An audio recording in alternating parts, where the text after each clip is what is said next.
Hey girl, hey! It's your hostess, mostest, Marissa.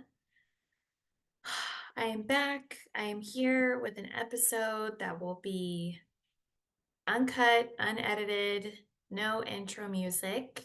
My editor is not available, and it's been too long. So I am recording this episode and airing it all by myself because it has been approximately 104 days or 15 weeks since the last episode. So, my apologies, more on that later. I'm here. I wrote and I'm recording this episode. It is airing. You are listening to it right now. And because I just want to get it up, just get the damn episode up. So, for those of you who are new here, whoop, there's a timer, and it'll be in the episode. For those of you who are new here, welcome. My name is Marissa Escobel. I'm a licensed psychotherapist, coach, consultant, and creator of this show. I'm also a new mom of my 4-month-old baby, which is why I have been away for a bit. It has definitely been a lot to juggle having a newborn, taking care of myself, doing good work in my therapy practice, and fulfilling my roles as a wife, daughter, sister, aunt, etc. And this podcast and you listeners, you have been on my mind, but it was always the last item on my to-do list for the past 104 days. But today it was up there and I'm here. So, for those of you who have been around since the beginning, thank you for your patience. I did hear from some of you, like, Marissa, hello, where are you? So, I do. I thank you for reaching out and being patient, and I appreciate your ongoing support. And it's been a minute, so I'm curious, how are you, my dear listener? How has life been these past 15 weeks? Oh, shoot. Let me make sure I have the right microphone. I might not have, you might be recording from my, no, it's okay. I'm switching mic. I hope that helps. I'm rusty, you guys. So, okay. So, yeah, it has been a while. So, I'm curious, dear listener, how are you? How are you doing? How have you been feeling as of late? What trials, triumphs, talks with others, talks with yourself have you had recently? And feel free to email me an update at marissa@codependummy.com. I'm updating you. I'd love for you to update me. So just know that that option is there. So today, the title of this episode is going to be Codepend-Mama, my birth story. And I'm going to go somewhat off the cuff. I have prepared bullet points, but I want to share openly and honestly my birth story, or my baby's birth story, my experience of giving birth story. I will recount what happened and then share some reflections on ways I was and was not a codependummy during that life-changing experience. But before that, I'm going to take a sip of water. So everyone, if you are feeling thirsty, please join me in taking care of your hydration.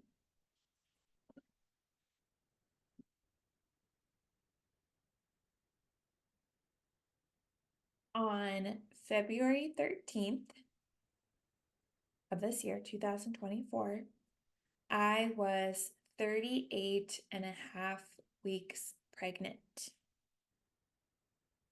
And I had already been off work for about a week and a half. I was written off at 36 weeks.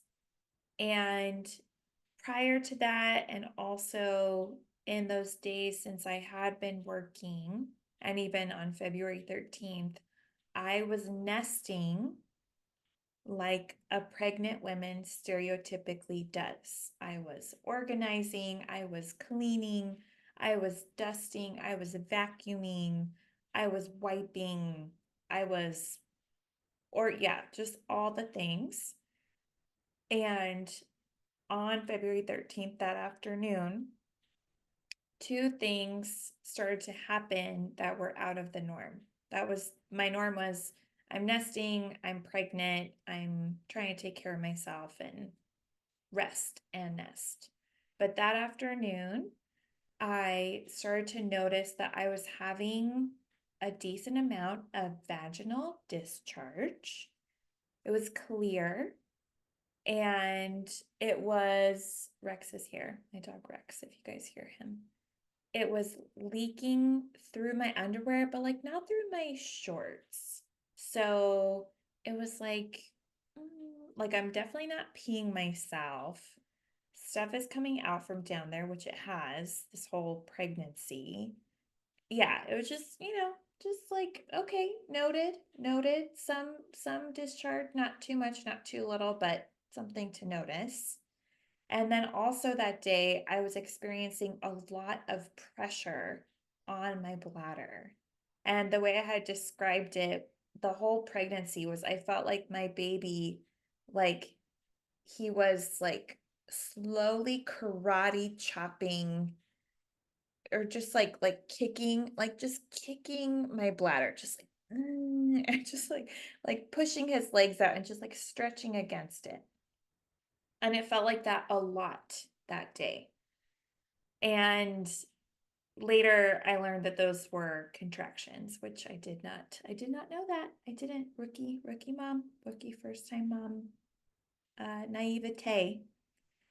Yeah, so I was nesting. I had plans to organize this tool area and refile our file organizer, but I was uncomfortable, and so I ended up just resting most of the day. I remember telling my husband like, "Oh, like I just this pressure," but nothing like this might be time. This is an early sign. Nothing.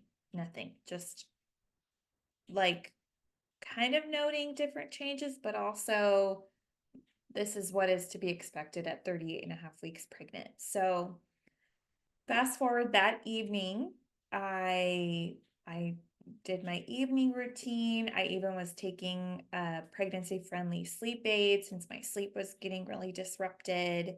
So I like took that, like I was like ready to go to bed.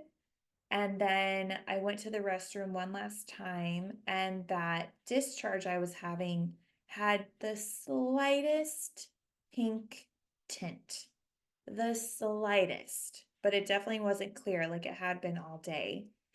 So I paused. And yeah, I'd been talking to my therapist about how self-conscious I was about like being perceived as dramatic, stupid, yeah, like being a burden on my care team, on like the hospital staff. Like I was just worried like I was going to go to the hospital early and they'd send me home because it was like, oh, like you idiot new mom, like you're not actually in labor and like you're burdening us. And so, yeah, so like I had this pink tint and I had to have this internal conversation where it was like, Marissa, call the nurse advice line. This is what the nurse advice line is there for. Call, ask, and go from there. But that, like, in and of itself, you guys, like, it wasn't this automatic pink tint, let me call. It was pink tint, a back and forth internal conversation, trying to encourage and empower myself in a sense to call. It's okay to call. But I don't know that. I don't know that automatically. I'm working on that. So I remember I told my husband, like, hey, babe, no big deal. I'm just going to call. Let's see what they say. But I wanted to forewarn him. And I called. Thankfully, a nurse discerned, yeah, like it's best if you do come. They do a test to see if your water broke, which, yeah, again, it didn't seem like it was this moment that you see in the depicted in the movies, but I have learned that even before that, I knew that that was inaccurate, and sometimes a woman's waters break, and it's this very anticlimactic, questionable, did I just pee myself? Like, what was that? I know it's that kind of experience. So we were prepared. We had our hospital bags prepared. We drove to the hospital. It was like 8 to 10 minutes. I remember my husband, he was driving so slow. Oh my God. I was just trying to be calm, trying to keep the cohesion, be harmonious. I don't think I was being passive or, not being assertive enough. It just was like, okay, whatever. Like, I'm not in labor right now. And if he's driving behind this slow ass truck, it's fine. And we got to the hospital, walked in. I remember being in the waiting room and like family members of women delivering were there and we're waiting to get like buzzed in. And yeah, it just, I don't know. Like, I think too, it was interesting. Like, once I made that call and we got in the car, all of a sudden that pressure and even like some more pain began. It was like once I got that, like, come in, maybe like that validation of like what you're worried about is valid. So come on in. Then it things really started. So I remember they called me in, I got hooked up to some monitors, and like you could see on the monitor like these contractions, just like it wasn't as consistent as my heartbeat, but my heartbeat's going up and down and contractions are going up and down every like maybe 4 to 5 minutes. And they took a swab sample of the discharge. They went to go test it, and the doctor came in and she said, Marissa, your water has broken. And I remember I like instinctively, I put my hands up in a victory, like, yes. Because it was such a relief. It was such a relief to, yeah, for those of you who have had babies or will have babies, there's all these preferences that hospitals have that like you only go in at a certain time, like in the timeline of your labor. You're not supposed to go too early. Obviously, you don't want to go too late, but there's like this window of time that you're supposed to arrive. And if your water hasn't broken, and it was so vague and gray and terrifying for me that I feel like I got to like skip over that agony with my water breaking. And it was like, that was my ticket. I got to go in. Here's my ticket. So we stayed the night. And I remember the nurse that was helping me in triage. She was amazing. I adore her. Can't remember her name.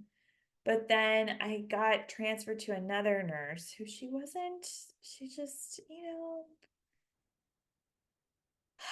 she was doing her job. She did her job well. And I sense I would have preferred a more emotional connection. And at the same time, it wasn't there. So, transferred to this new nurse. We brought all of our stuff. We got set up in a labor and delivery room. And then we were encouraged to quote unquote rest for the evening. This is probably like at like 11 p.m. ish. And we're there. My husband was able to and did fall asleep on this like couch bench thing. And then I think I tried to listen to a book on tape. I was having contractions probably every 4 to 5 minutes. They weren't that intense. I wasn't comfortable. So I was not comfortable. So I rested, but I don't think I actually slept. They did give me a cervix softener. So it wasn't for pain, but it was just to encourage my cervix softening up to eventually give birth to this baby. So I took that, I remember at 3:30 because I wasn't dilating that much. I was maybe like 1 centimeter. And then in the morning, it's like 7 a.m. I got a new nurse in the morning who I adored. I can't remember her name either, but she was amazing. She was pregnant too.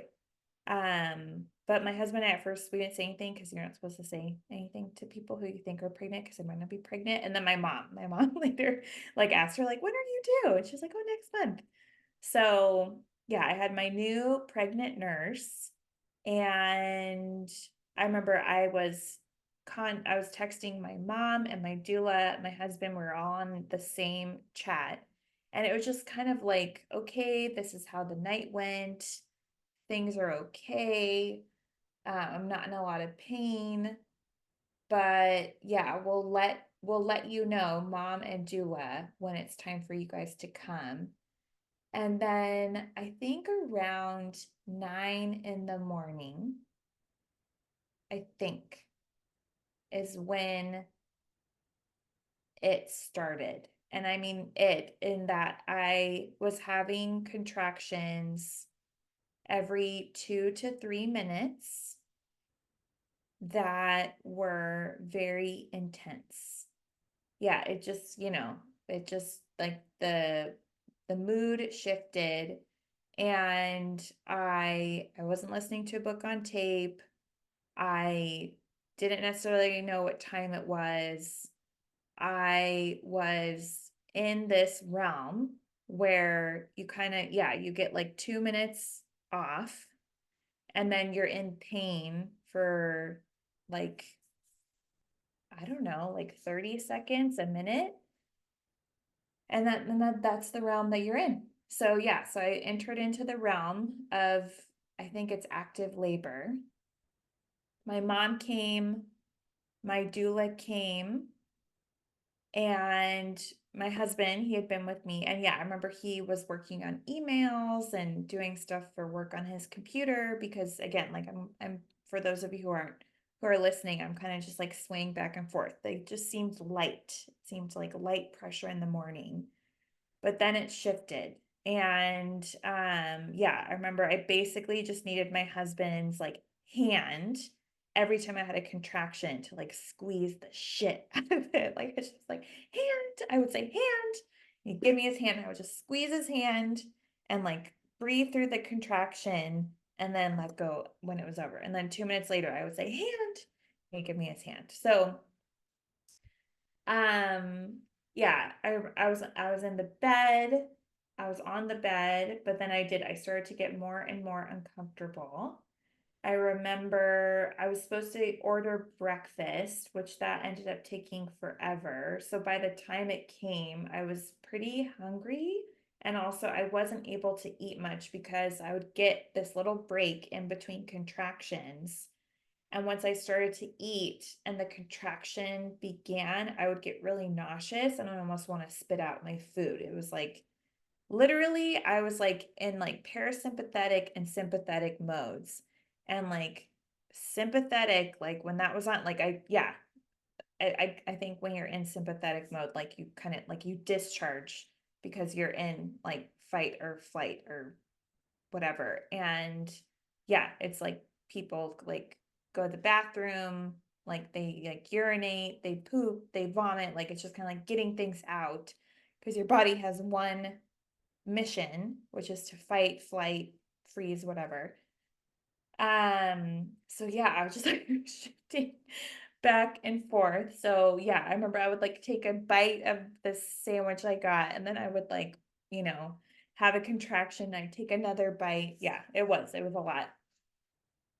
Um, a nurse came in. They were going to give me another dose of the cervix softener because my contractions weren't happening enough, and they weren't intense enough. And thankfully, my doula and my mom all questioned, like, why? And they're like, oh, the monitor, it's not picking up contractions. And like, they had, my mom doula and my husband had obviously seen me like struggling. And yeah, I was having contractions every 2 to 3 minutes. They were like, no, like it's not her, it's the monitor. And I was moving around. So that's likely why they weren't being picked up. But we snapped back. I did feel a little bad for this nurse who came in.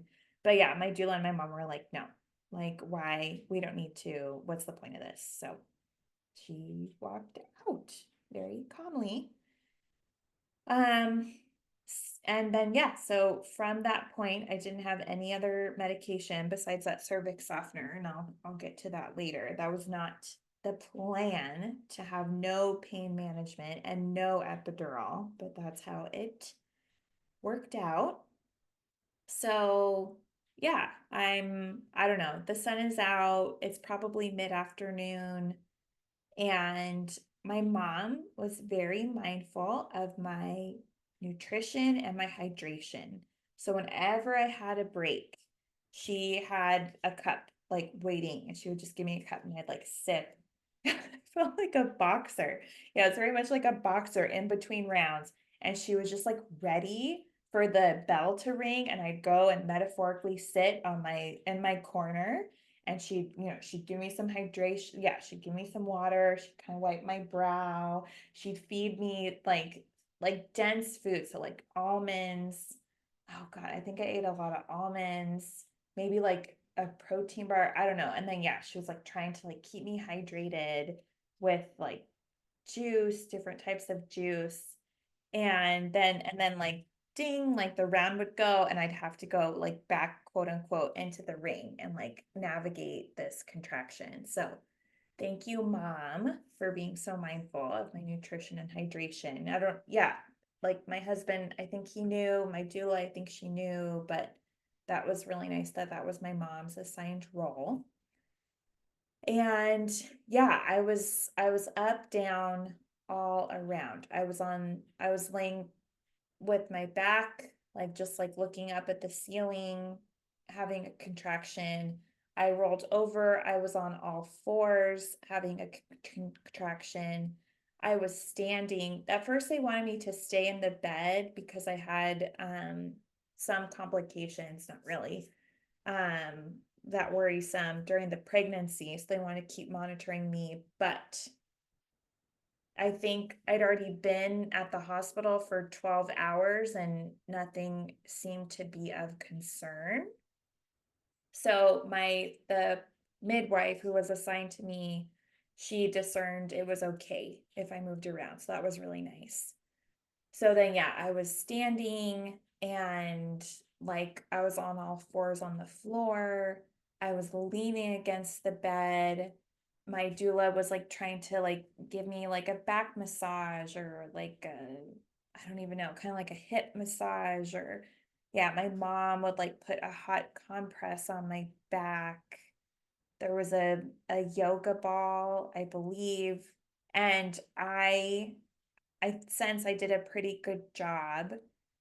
And again, like the self-consciousness was pretty minimal at that point, just because again, I had like entered into this realm where that wasn't, it just wasn't like it's not possible there. You can't be self-conscious there because there's a birth that needs to happen.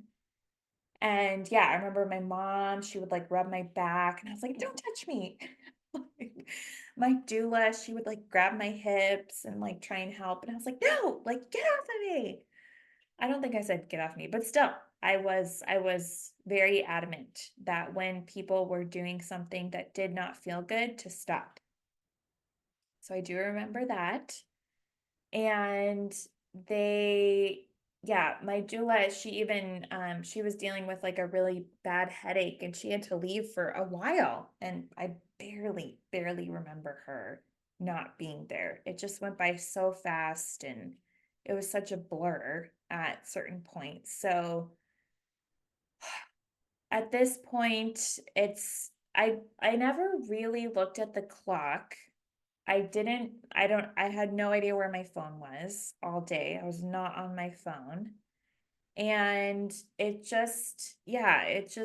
sun rose from the east, and then it was at the top of the sky. And then, it was starting to get later. I just remember sensing like, it's been, it's been a while. And my favorite position, everyone, was, and my mom actually liked this position too when she was giving birth to me and my twin. But I wanted to be on the toilet. Not because I had to poop, not because I had to pee, but because I think it just felt nice to sit with my like pelvic area below my knees. Yeah, just to kind of almost be squatting, but be supported. It just like, just like a relief of all this pressure. And again, I needed my husband's hand. I was like squeezing the shit out of his hand during these contractions. And so what we did is he came and sat in front of me on a stool.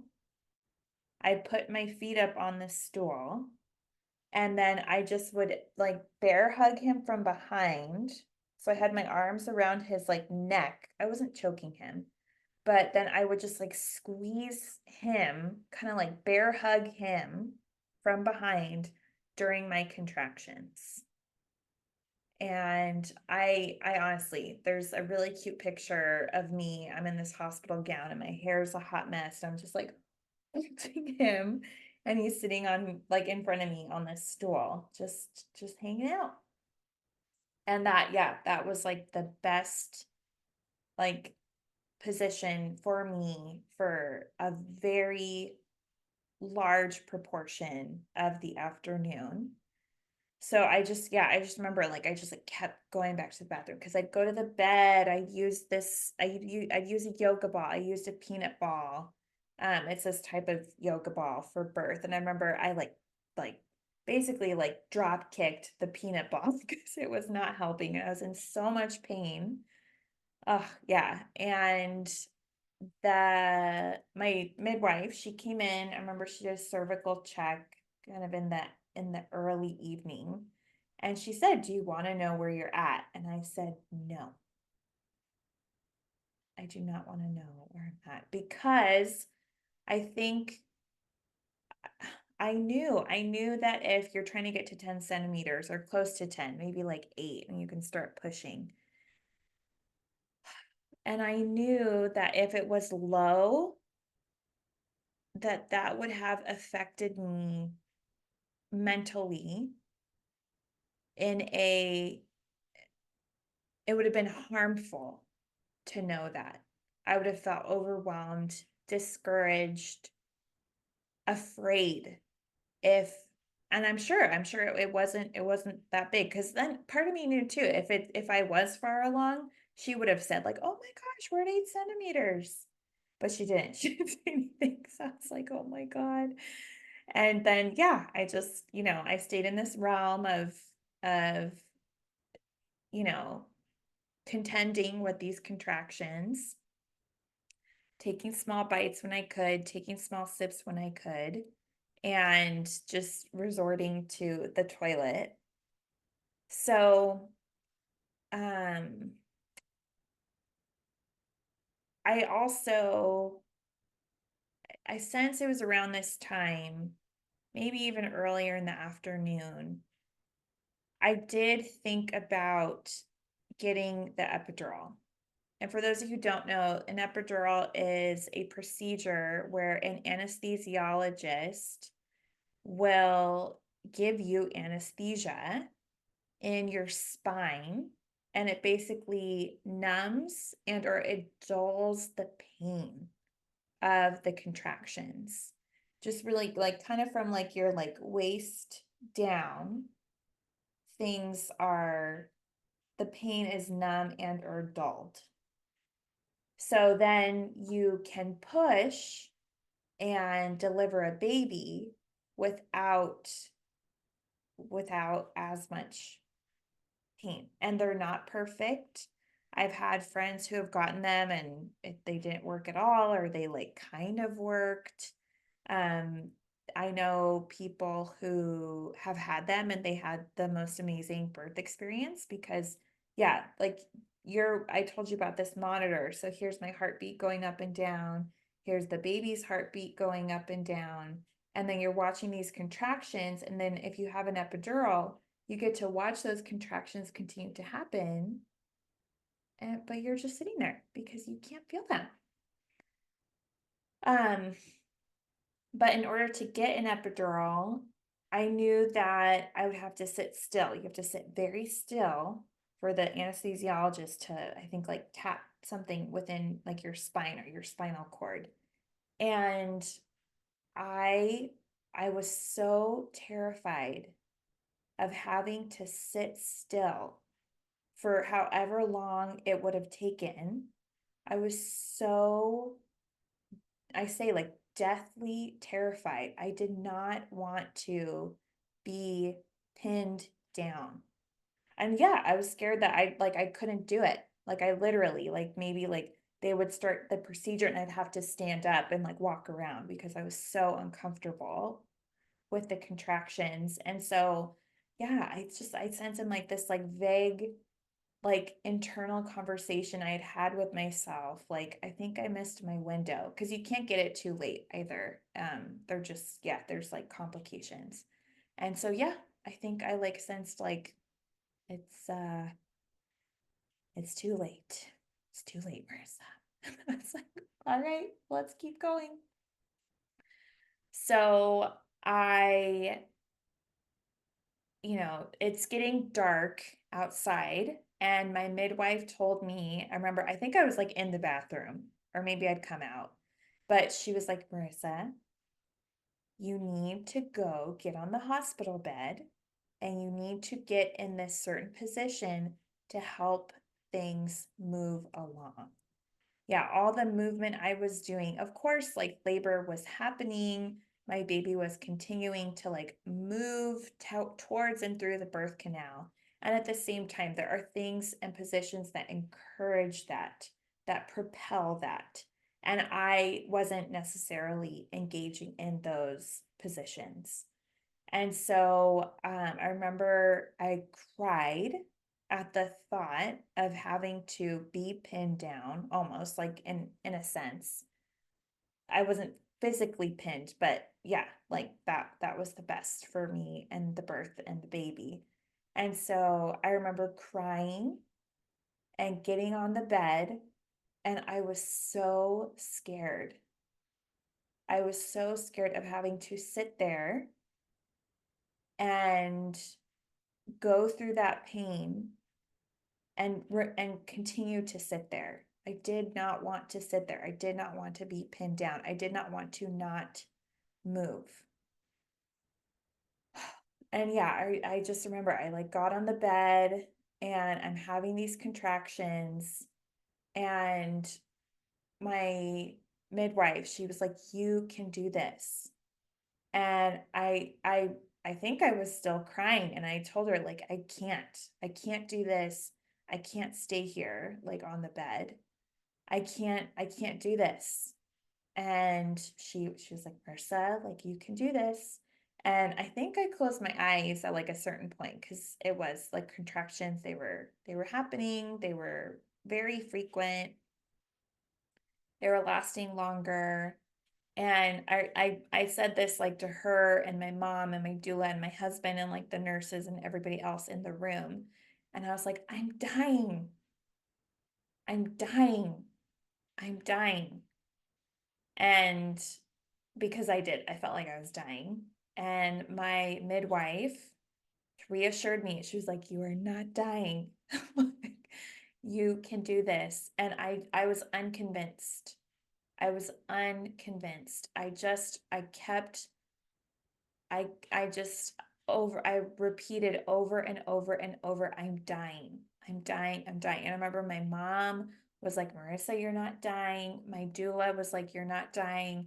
I don't think my husband said I'm not dying. I think he just was trying to be supportive. And I think he was also worried, like, oh my God, is she dying?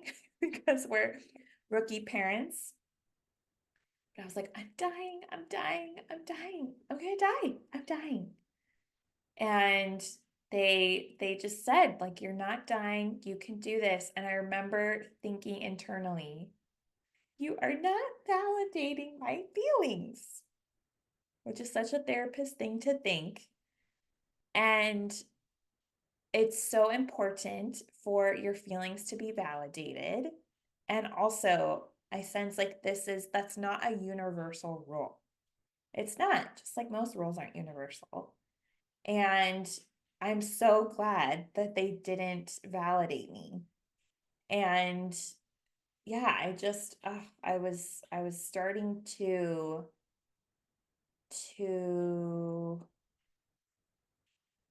like collapse.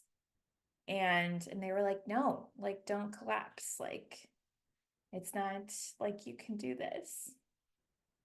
So yeah, I remember my midwife, she showed me like a certain position that she wanted me to be in, and just every contraction, I was supposed to like get in this position and push, push, push, push, push, push, push, push, push. So I remember she left. There were other women giving birth, and she had to go check on them. I was like, don't go.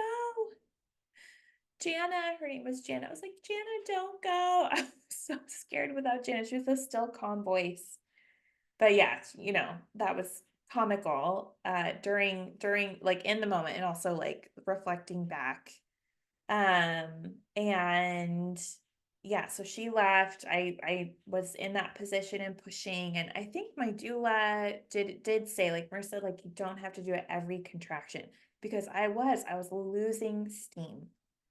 It had been a full day. I hadn't eaten that much. I hadn't drinking that much. My mom was doing her best, but it was like running a marathon with very like few water and snack stations. Like it was like running, like, I don't know, in the desert, like in the sun all day. Like I needed way more than what I was getting for my body. So I remember I started to take some breaks, and things didn't stall, but they definitely slowed down as a consequence. And then the midwife, she came in and she was like, okay, Marissa, like you need to get in this position. You need to hold this position. Every time you have a contraction, you need to hold your breath and push, push, push, push, push, push, push, push, push. And oh my God, I remember I was like, oh my God. Like for those of you who are listening, like my head just went back. I was like so overwhelmed at the thought, at the proposal of like, no, you need to work harder. You have to push harder. And my mom, yeah, I remember my doula was like, Marissa, like you don't have to do that, which that's my doula's job. Like she has to like help me like see the options, like even if they're not being spoken. So I remember my doula was on one side saying, Marissa, you don't have to do this. Every contraction is bringing your baby a little bit closer, which is true. And then my midwife saying, if you really want to get things going, if you want this to happen sooner than later, get in this position, hold your breath, and push every time you have a contraction. And I was like, like, which one do I listen to? And my mom, like metaphorically, but she did say this, like she kind of was like the middleman. And she was like, okay, Marissa, like you need to decide. I don't think she actually said that. I can't remember. But she's like, what are we going to do for the next contraction? And yeah, it was like, okay, do we want to just like sit and let it happen, which my doula had proposed? Or do we want to get in position, like take a deep breath and then hold and push for that contraction and like get things going? And I don't think I don't know, maybe I said like, I'll do that. I can't remember. But I just basically remember kind of like grabbing my foot and grabbing my other foot. It was like this happy baby pose that I had to get in. Yeah, just picture like kind of like grabbing my foot and grabbing the other foot, like again, like I was a boxer. My mom like whispered in my ear, like, what are we gonna do? And I just like, okay, I put my gloves on, and the bell rang, and I like got back in the ring. So then I was in this, you know, position for, I don't even know. I really don't, you guys. I feel like I was pushing for hours. I think it was at least 2, if not 3, but I never looked at the clock. I never asked what time it was. I didn't want to know how long I'd been pushing. I feel like numbers in that realm were not helpful. They did me no service. And so I didn't. And then, yeah, so I'm pushing, pushing, pushing, pushing. And I pooped, totally pooped. Not like, I don't think I had like a huge poop, but you're pushing so much that like things come out. Like you're pushing the same way you have a bowel movement. So your bowels, they do move. So yeah, I remember pushing and pooping. I was like, oh my God, I'm pooping. But nobody said anything. I didn't say anything. I sense it's pretty standard because I learned about it in all my birth classes. And again, like being self-conscious in that realm, it just was not a possibility. It just wasn't. It just wasn't. So I'm pooping. I remember they were like cleaning and like wiping me, which is like very like maternal in a sense. And my husband, yeah, like the baby, like he did start to like get closer, to coming out, and they were monitoring him and his heartbeat. They have these monitors, and the whole time, like I think his heartbeat, it stayed pretty stable, but that's always a concern. And yeah, I remember just like thinking like, oh my God, like when are they finally going to stop doing this and whisk me into surgery so I can have a C-section? Because this is taking so long. It's taking so long. And yeah, I remember my husband, he's like on my right side, he's like giving me his hand or, whatever I needed. And he kept saying, like, Marissa, we're almost there. You're almost there. And reflecting back, he's a rookie too. And so I think he started saying that like way too, I swear he was saying that for like 2 hours. And but yeah, I was in a realm all day, and then I entered into like this like, top of the birth realm. And yeah, my best friend, she just had her baby, and she like said the same thing. Like I remember closing my eyes, and I kept my eyes closed for like those last 2 to 3 hours. Because yeah, there's like more and more people come in, like nurses for different things, like they're all there. There's like two bright lights, like, like kind of where like the baby's gonna come out. Everything else is dimmed and like dark and just like very like spotlighty. And yeah, I remember my mom, she was at 2 o'clock. If my midwife is midnight, my mom's at 2. And yeah, my midwife, she came, she was staying, like I was getting close. I was, but oh my God, it took so long for how close I was. And yeah, I just remember my mom, she was like this like still calm presence. And I'm so glad she was there. I'm sure she was praying. So like she's praying. My doula is like continuing to give me options, and like, if I want to take a break or whatever, like, she's doing her job. My husband keeps telling me how close I am. My midwife is just encouraging me. And yeah, I just like, I do. I remember like yelling and cussing, just like this like guttural, like savage woman. Like I was such a woman in that realm. It was so feminine, right? To be having a baby. And yeah, I remember too, like I would like push, and I would kind of like, oh, like I would just like, I would make these noises, and like nature like took over at some points. Like I wasn't like seizing, but it was like there was so much adrenaline. I would kind of like lose control of my body for a little bit. It wasn't scary, but it was just like, I was just like in this realm. I was in this other realm where like I didn't have that much control. So yeah, I just remember like pushing. I would be like, and then like it would like kind of like nature would take over, and I'd like, like shiver. Yeah, I was like shivering, and like just like weird sounds. Oh my God. I remember like watching like birth videos and seeing these women, and it was like, oh God, like I hope I don't sound like that when I give birth. I want it to be like quiet and like sweet. But no, I was like I was like making noises, and yeah, just like women since like the beginning of time, which is so crazy to be part of like that history. I don't know. It's like, it's just wild that there's like so many of us, but all of us pretty much came out like the same way. Yeah, it hasn't been that long that like, we've had a lot of help like during this process. Like before that, it just was like, yeah, no pain meds, like no C-section, like I don't know, on my mom's side, there's like a couple like women like in like generations before who like died during childbirth. Like, yeah, it's just I don't know. It's so intense, this human experience. So yeah, so I'm like pushing, pushing, pushing, pushing, and they're like rooting me on. And then I got very close because babies, they're kind of like it's like they're like almost like turtles.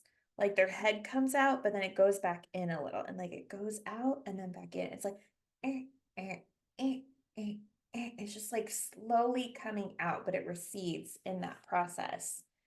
And yeah, like like people could see the head. That's like always so exciting. Could see the head, and then all of a sudden they're like, "Where's that? Slow down!"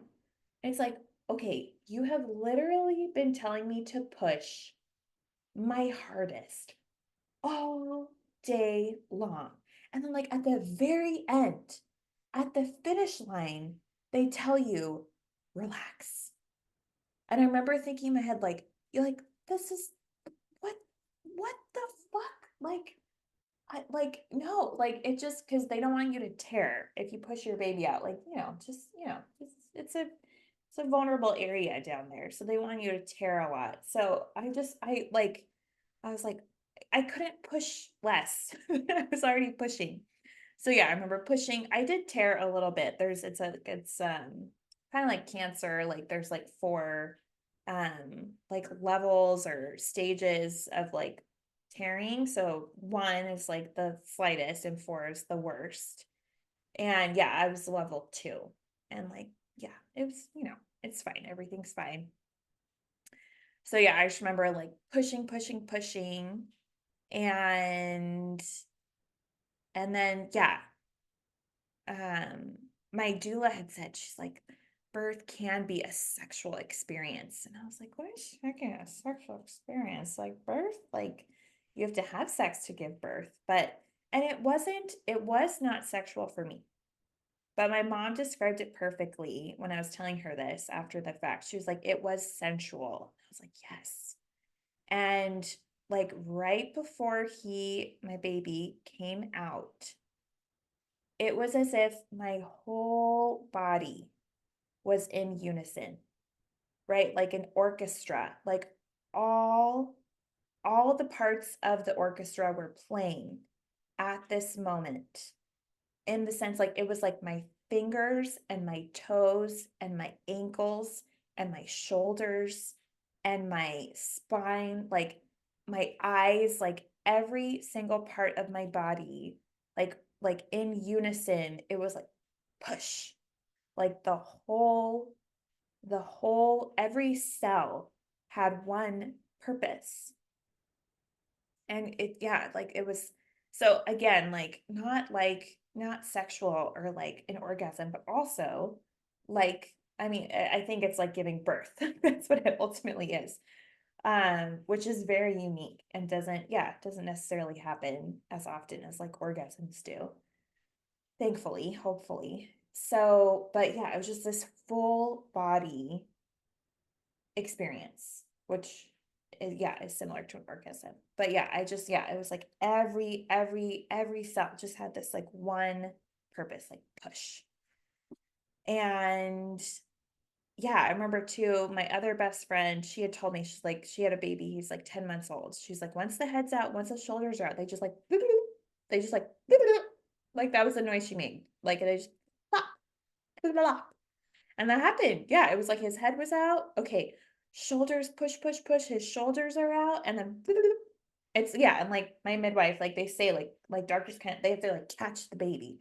So yeah, so she, he came out and then oh my God, like the relief of the pressure, the release of like this like job, this fight, like yeah, like I finally like won, like the referee like held up my hand, like I won the fight, right? This boxing match. And yeah, oh my God, my husband, he's like crying. He's like, that's our baby boy. And he's so excited. And I was so exhausted, you guys. I like had no emotional, I was just like, yeah, okay, cool. Like, thanks so much. Like, yeah. And so he did end up like going to my mom and like they hugged for like, I don't know, like a minute and he got the like tenderness and like love and connection that he needed in that moment from my mom, which thankfully she was there to give him that. And yeah, they like put him on me right away and he was just like on my chest. And then I, yeah, like my placenta came out. That's like what the baby's in. Like it comes out afterwards. Like, no, like you don't have to push or anything. Like it comes, like comes out too, thankfully. And yeah, my doctor, she had to stitch up my level 2 tear, which was slightly uncomfortable, but like so much adrenaline. I think it was at 8:57 p.m. I think it was like right around 9, I believe. And yeah, he was like 6 pounds, I think 12 ounces or 14 ounces. Um, and yeah, I remember like I had him on me for an hour and I just hummed. I hummed the whole time. He was crying and then I think he calmed down. Um, Again, it's like a blur, but yeah, I was humming the part from Rihanna's song "Lift Me Up." That like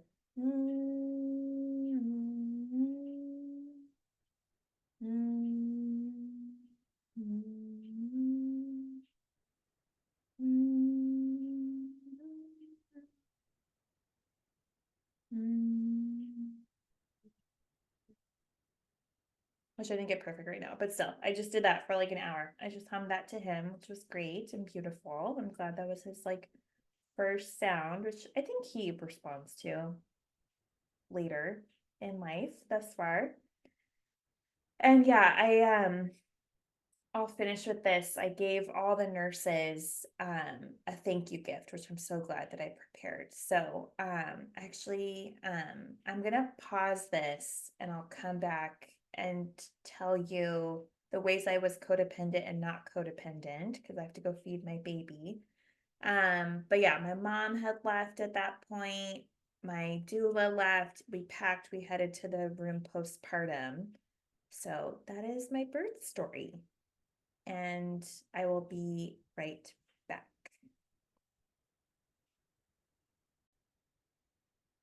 All right, I'm back and just a couple more points to go over. So ways I was codependent and not. I was codependent before shit got real. I was codependent when I was a codepend-dummy, when I was worried about how I would look at the hospital when we first arrived. I mentioned earlier, I just didn't want to be perceived as dramatic, like, oh, I'm being dramatic with these symptoms that aren't actually that significant. Or, yeah, like I was burdening, like I was taking the nurses and the doctors away from more important tasks. And yeah, I did not want to feel like I was wasting their time. So I definitely sensed that anxiety, that fear that that would happen on my way to the hospital, even calling. And then I also, with that nurse I told you about that I was first assigned to, she was the second nurse I was assigned to, that in the evening, yeah, she just, charisma, whatever the opposite of not having charisma is. And I think because of that, I sensed myself trying to be nicer and chill and cool so she would like me. Yeah, I was like, what's her deal? And like trying to figure out like what is her deal? So then if I figure out her deal, I will win her over and have her be warm with me, which isn't necessary, true, or my responsibility. So those were ways that I was being a codependent dummy. I have to reflect on that more, what that means. What does it mean? And then ways I wasn't, right? So ultimately, I was not a codependent dummy most of the time of my birth experience, my birth story. I did not care what people thought of me. I was at my most vulnerable. And like I said, like this just like raw, savage, warrior woman. And there was no stopping that. I didn't care what the staff thought of me. I didn't care what my mom thought, my doula, my husband. I was just in this realm of not caring. I didn't care that I pooped. I already mentioned that. Like, all right, I'm pooping. And, I think afterwards I was like, oh my God, I pooped. And before I was like, oh my God, I hope I don't poop. But yeah, that's all self-consciousness. Like, I don't care if I poop at my house every morning, but that's because there aren't a bunch of people around watching me poop.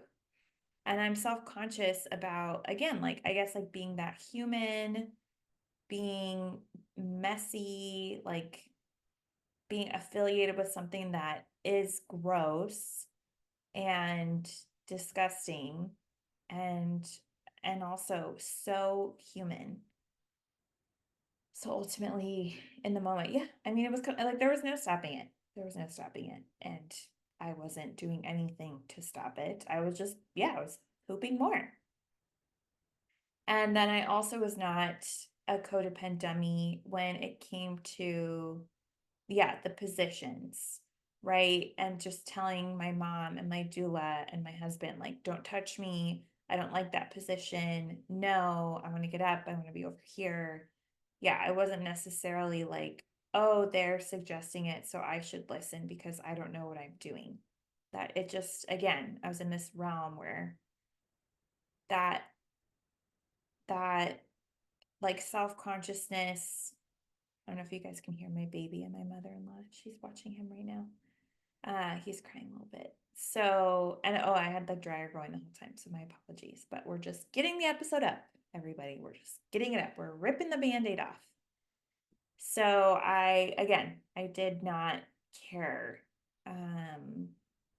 Right? I define codependency as like a way of being where the thoughts, feelings, and needs of others are, yeah, I do my best to meet the thoughts, feelings, needs of others in an unconscious attempt to fulfill my own thoughts, feelings, wants, and needs. And I was like one track minded. I had a job, and in that realm, others' thoughts, feelings, wants, and needs were not, they were not the priority. In a good way, right? It's not universal. It's not universal to prioritize every or people's needs. It's also very important to prioritize people's needs in different situations. And also if you're not doing that ever, that's also a problem. But yeah, just really trying to find exceptions to all these rules that we have, you guys. So important. So there you have it. Thank you for listening. Thank you for being here. I will see you next week. Fingers crossed. I can get my shit together and I will post another episode next week. Love you. Bye.